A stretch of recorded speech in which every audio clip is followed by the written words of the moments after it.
Hello and welcome back to another part of my Crash Bandicoot Wrath of Cortex Let's Play, where, as you may see so far, I already now have all 25 crystals, as many gems as we can get on the first pass, and also 25 platinum relics. So yep, so that's all of these main hub worlds all cleared out and dealt with. So yep, really cool stuff. So now we can go to the middle platform, just like we did in Crash 3, and we can now go to this hidden warp room. So yes, really cool stuff. So yes, so here we go.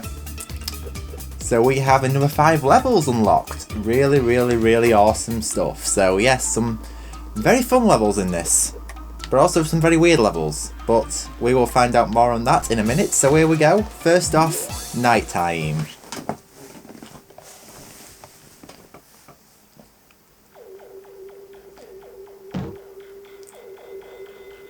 So nice to have these fast loading times on this game, it really is. So yes, this might seem familiar with you. This does indeed look like the Gauntlet. So, yep. But, however, this one is set at night and you're using Coco. So, yes, a bit different. Oh yes, I remember now. This is, of course, a problem. Let me just have a look at this. It's not letting me select a different mode. Oh, there we go. So yeah, we've got to go to software mode, you know, this fuzzy 480i graphics, unfortunately, because, you know, this is broken on hardware, sadly, which is kind of annoying, but, you know, what can we really do much about, because, you know, it is, at the end of the day,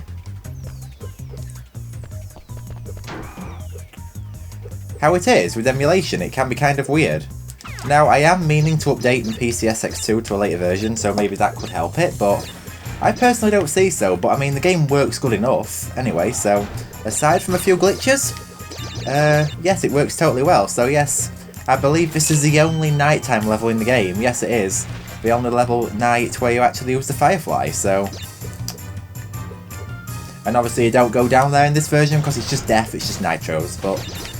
Yeah, so this does have some trickier obstacles put in place, but it is basically just a copy and paste of the Gauntlet, without the bonus round and death route, so...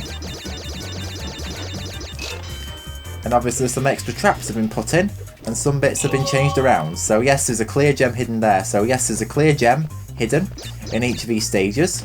Some easy to get, some not so easy to get, but still, you know... Me, the King of Crash, is going to smash them anyway, so... Oh dear, I don't know what happened there. That does have a wide hitbox. I'm not going to lie. So, yeah, you've got to be at the back of that hitbox, because if you're not, you are going to die. So, yes. So I thought today I'd record 2 more parts of this Let's Play, because, you know, I haven't been recording much lately. In fact, I still haven't uploaded all the parts. I've recorded up to part 10. And I've only uploaded part 8 yesterday, so, you know, I'm only going to do 2 parts of recording today, for the simple reason is because I don't want to get too far ahead with these in case anything big happens, you know, especially towards the end of a Let's Play, because, I mean, Crystal Fissure, like, assumes that there's going to be an announcement of the upcoming Wumpa League, which we've all been... you know, waiting to see what that is for quite a while, so yeah, I definitely don't want to be missing out on that if it does happen. Hopefully it will happen because I've waited long enough. So, yeah, really cool stuff. And of course, Fisher said himself that if Wumpa League is like a big multiplayer thing, we could possibly do something with that game, you know, sort of like tournament related. So, yeah, that would be really fun to do, you know, with ISGP. So, yeah, so there we go, nice one. So. Yeah, so I've actually smashed this first go. I'm actually really happy with myself. I really am. There we go, both gems. Awesome. Now, my analog stick seems to be a bit weird. I don't know why. Why am I even using the analog stick anyway? I should be on the D-pad. I don't know why. Just my... the muscles in my finger just begged that I did that. I just don't know why. They just demanded I did it. But anyway, back to hardware mode because, you know... we want this 4K back. So anyway, here we go, Ghost Town. Now this is the interesting one. Before I go into it, I'm going to tell you something really interesting. To get one, of these gems, you don't have to touch a button on your controller. You actually do not need to touch. You can put your controller down and you can still win the race and get the gem. So yes, this is a racing stage. But if you go for the box gem, you can't win the race. So yeah, this is a bit of a weird one, but still, I find it pretty interesting and pretty funny, you know. So yes, here we go. The stage, you don't have to do anything. So yes, just to prove that you don't have to do anything, I'm now going to put down my controller and I'm going to walk away from this whole setup, and I am in fact going to leave the room, and I'm actually going to fill up my glass just to prove a point. So anyway, here we go. So just the proof. This is my door opening and I am out of the room.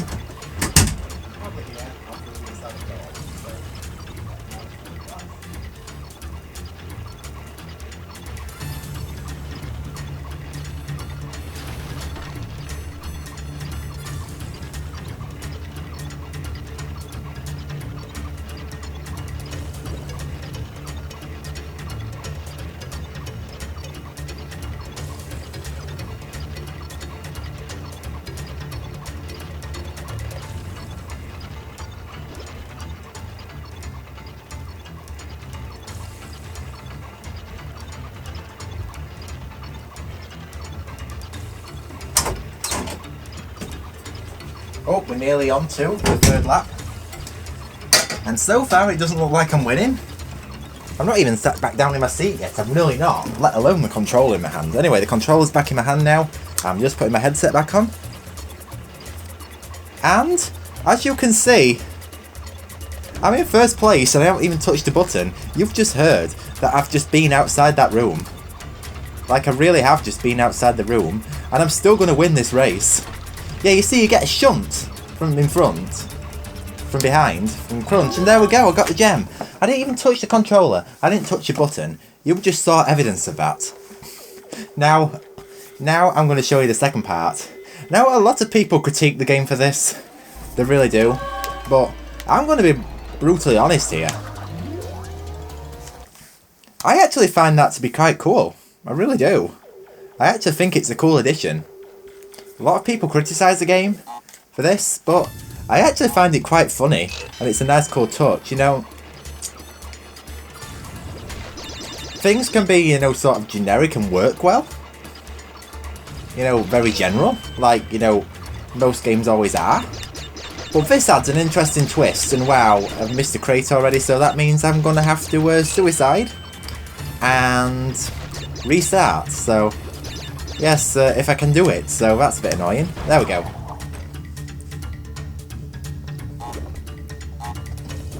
Or death abuse might be a better word for that, actually. I never even thought of that. So anyway, let's go again. So I'm just going to prove to you here that I get the box gem, and I'm not going to win this race. Yeah, Ghost Town is a very interesting level. It really is an interesting level, guys.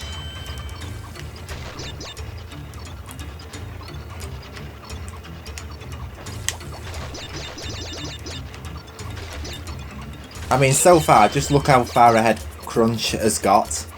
You know, it's unreal. And I was nowhere near them. How did I just explode myself? I have absolutely no idea what's going on here. But I'm not a huge fan of how this minecart controls. I am really not, so...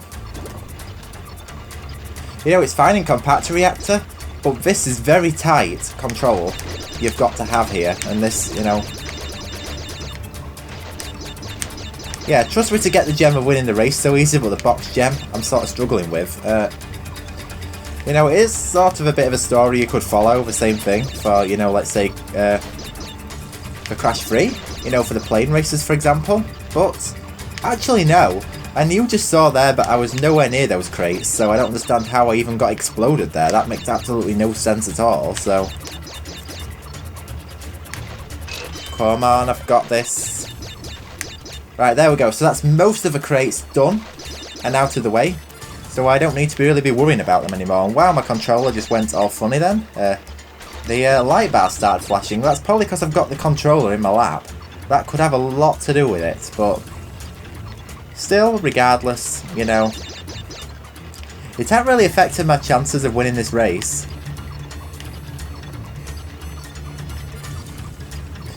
And so far, it's looking like I'm going to win this, guys. Yes, I am.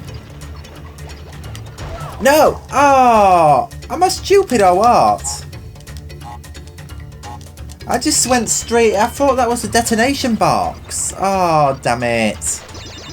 You know, I'm not fully paying attention here, but... yeah. But I mean, come on, this is easy stuff. What am I even playing at here? I mean...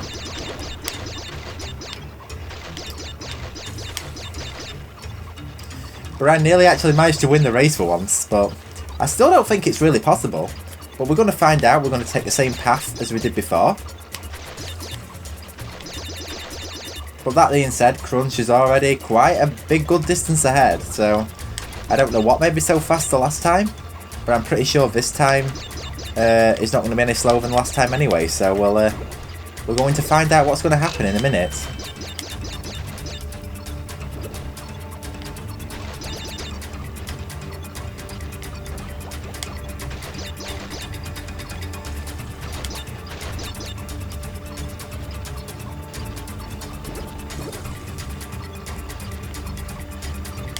Yeah, this could be a good opportunity to catch up and go ahead. It really could, because going through that cave is a little bit slower. I'm sure it is. Oh yes, we're ahead. We're ahead. So, I'm pretty much in the same place as I was on the last lap. Now, I must know not to go into that nitro, because that would be a real embarrassment. And there we go. Got the station box. There we go. Yeah, I actually did win the race. So, yeah, I've never actually been able to do that before. So, yeah, I was actually wrong about that. So... yeah, my correction. I'm just going to throw that in right there. So, yeah, but as I say, that is a very interesting level that I've just done there. I don't know why it took me so long to get the gem, but you know.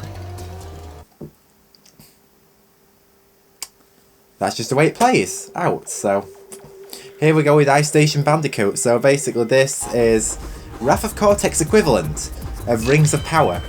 Can I get the box gem and the first place gem at the same time?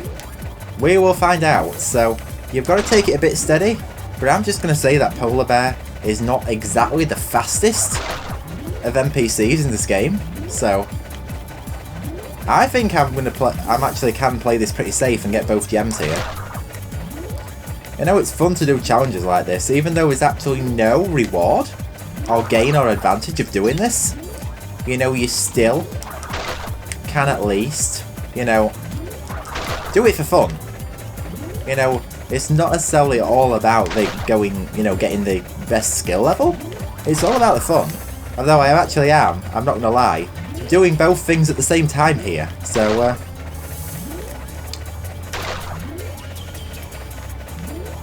I think this is going to be a very quick level.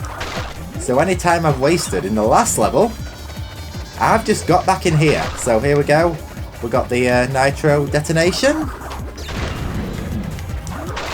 And I got the box gem. And I got the first place gem at the same time. Nice. Yes, so... yeah, so there you go. That is a lot easier than Rings of Power. Rings of Power is not exactly the easiest of levels though. So I am going to actually defend that right there. But that level. But there we go. So here we go. Probably my favourite one in this world. Solar Bowler. Yes, so... yeah, this level is actually probably the best atmosphere level in the game. It really is. I love this level. You know, the space atmosphere? You know, it's just like, you know, obviously a bit like Crash Droids, where that's set. But this one, you know, combine the atmosphere together. You're onto a real winner here. Can I go up here? Yeah, that's the thing. You've got to get a lot of speed up to go up them tubes. In fact, very little time actually happens, but yeah. So this level, I'm not gonna lie, is a little bit of a maze. But it's not one of these most biggest complicated mazes. So I wouldn't exactly fear too much about this one. But there are many paths that you can take in the stage. Not necessarily which one's faster than the other, but which ones you need to go in order to be getting 100%. So, Plus you've got to go down the right path as well, because some can lead to death, to what I know of, so...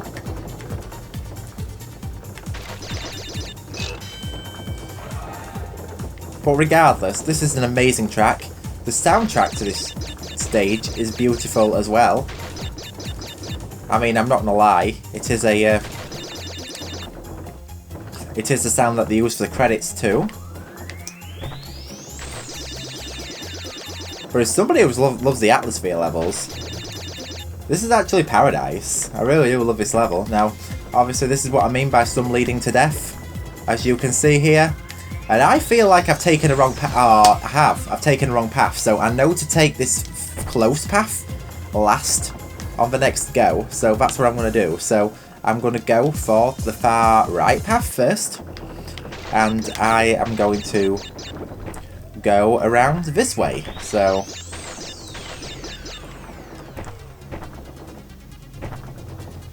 because some of them are loops. Some of them are paths to the end of the level. So there we go. If I wouldn't have done that path, I would have not got that clear gem, but... So it's actually a good thing I went back and checked, and probably that one death actually made it a lot easier than it did going all the way back. Especially up those steep ramps. So, I mean, it's not that far back. I mean, this level's not as big as you think it is. Or maybe it is as big as you think it is, but you're just going through so fast on this atmosphere, it doesn't seem that big. I don't know. Maybe you guys in the comments could actually clarify that for me. So, oh wow, okay. So this is what I mean. If you'd have gone down that tube, you'd have just shot straight into those nitros right over there. Because I've gone down there before, and I've soon learned that it's been the biggest mistake you can ever make in this level. So, I mean, this soundtrack is just heavenly. I love it. It's just really beautiful. So we can already hear the portal sound for the end of a level. So I'm just going to get these for you here. Yeah, you get very thrown off balance here, and there is a bit of slowdown. You know, obviously I don't know why, because it's not the most aggressive of visuals for the PS2 to handle. But maybe it's because it's in such a big geometry. So there we go, got to find one more crate. And then I can call it be done. So there we go, got the last crate. So yeah, that path just loops back around to where we just came from. So yeah, time to head for the return home portal. So yeah, I'd say return home portal because I'm so used to Spyro lately. Because of the speedrunning and stuff. There we go. And you can see actually, I've just noticed, both clear gems, the box gem and the clear gems you actually find in levels actually do look very different. I never actually noticed that before, so yeah, I'm actually glad that I actually found that.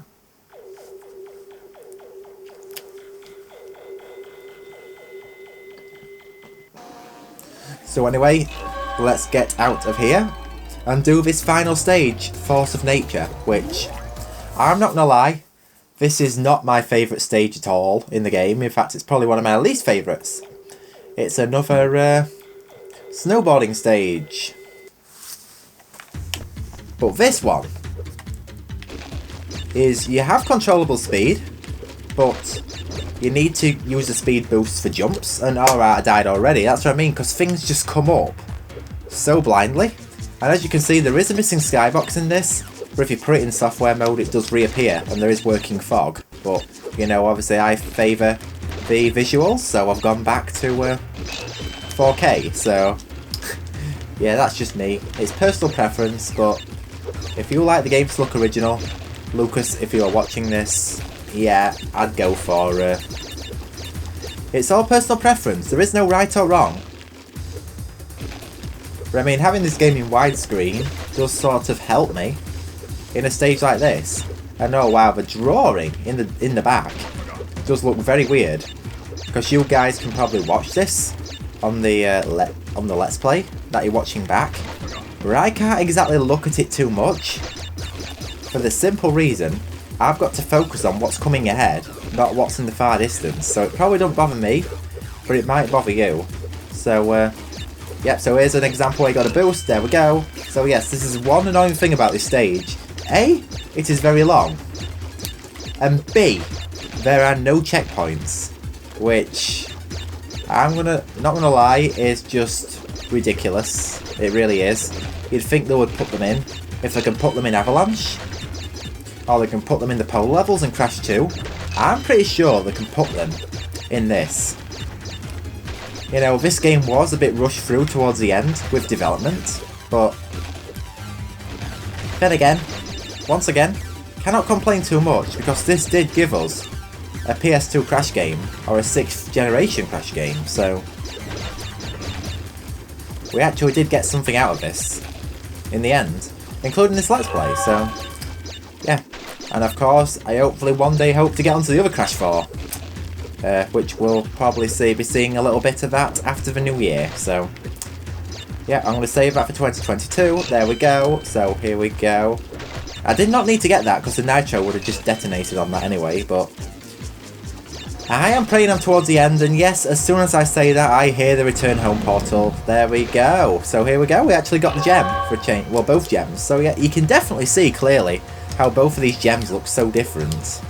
Something I've never noticed before. That is absolutely insane. But anyway, let's get out of here and wrap this part up, because at least we got this warp room done. So yes, everyone, thank you so much for watching once again. I hope you all enjoyed part 11, where we did this 6th warp room. So, yeah, so there we go, everyone. So thank you so much for watching. I hope you all enjoyed this part, and I will indeed see you all in part 12, where we go over this warp room once again, back to back in 2 parts, where we get the platinum relics in this. So yeah, wish me luck on this. So we will see how that goes. So of course, everyone, thanks for watching. I hope you all have a good one, and I will catch you here in this warp room again. So yeah, catch you in the next part. Toodles.